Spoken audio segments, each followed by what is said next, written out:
Welcome to சிந்து சமையல். நம்ம இன்னைக்கு பார்க்க போறது திருநெல்வேலி ஸ்பெஷல் கருப்பு உளுந்து சாதம். தேவையான பொருட்கள்: தோல் உளுந்து உடைச்சது 1/2 கப், ஒரு 10 வெந்தயம், 1 கப் ஜீரக சம்பா, பிரியாணி அரிசிலையும் பண்ணலாம் இல்ல பச்சரிசிலையும் பண்ணலாம், 3 பல் பூண்டு, 1/2 கப் தேங்காய் துருவல்.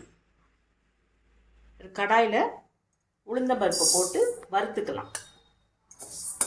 அது கூட நம்ம எடுத்து வச்சிருக்க 2-3 வெந்தயமும் சேர்த்துக்கலாம். சேர்த்து கொஞ்சம் வாசனை வர்ற வரைக்கும் வறுத்துக்குவோம்.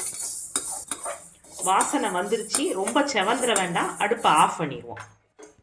நம்ம எடுத்து வச்சிருக்க அரிசியையும் இந்த உளுந்து வறுத்ததையும் போட்டு நல்லா கழுவிட்டு ஊற வச்சுக்கலாம். 1 மணி நேரம் ஊறட்டும். அரிசி பருப்பு ஊறுறதுக்குள்ள நம்ம இதுக்கு ஒரு காம்பினேஷனாக ஒரு எள்ளு துவையல் பண்ணிடலாம். அது எப்படி பண்ணலான்னு பார்க்கலாம். இல்லை 2 ஸ்பூன் எள்ளு பொரிய விடலாம். இப்போ ஒரு 10 நிலக்கடலை, 5 மிளகாய் வத்தல், புளி கொஞ்சம், ஒரு பூண்டு, கொஞ்சமாக பெருங்காயம் சேர்த்து லைட்டாக வறுத்துட்டு அடுப்பை ஆஃப் பண்ணிடலாம்.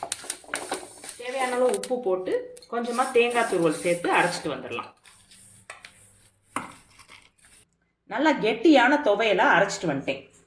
அரிசியும் உளுந்தும் நல்லா ஊறி. குக்கரில் நம்ம அரிசி எதில் எடுத்தோமோ இதில் அரிசியும் உளுந்து எடுத்தோமா, 1 கப் அரிசி 1/2 கப் உளுந்து சேர்த்தோம். அப்போ 3 கப் தண்ணி.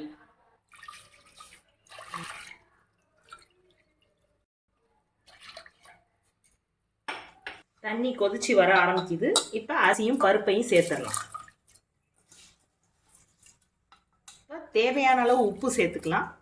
நம்ம எடுத்து வச்சிருந்த 3 பல் பூண்டு, 1/2 கப் தேங்காய் துருவல். குக்கரை மூடி ஒரு விசில் மட்டும் விட்டு எடுத்துக்கலாம். ப்ரெஷர் எல்லாம் நல்லா ரிலீஸ் ஆயிடுச்சு. இப்போ குக்கரை ஓப்பன் பண்ணி பார்க்கலாம். உளுந்து சாதத்துக்கு கொஞ்சமாக இப்போ திறந்தோடனே நல்லெண்ணெய் சேர்த்துக்கலாம், 1 ஸ்பூன். இந்த கருப்பு உளுந்து உடம்புக்கு ரொம்ப சத்தானது. குழந்தைங்களுக்குலாம் அடிக்கடி செஞ்சு கொடுங்க, ரொம்ப நல்லது. நீங்களும் இதே அளவுகளோட செஞ்சு பார்த்துட்டு கமெண்ட்ல சொல்லுங்க, ஷேர் பண்ணுங்க, மறக்காம சப்ஸ்கிரைப் பண்ணுங்க. நன்றி. வாழ்க வளமுடன்.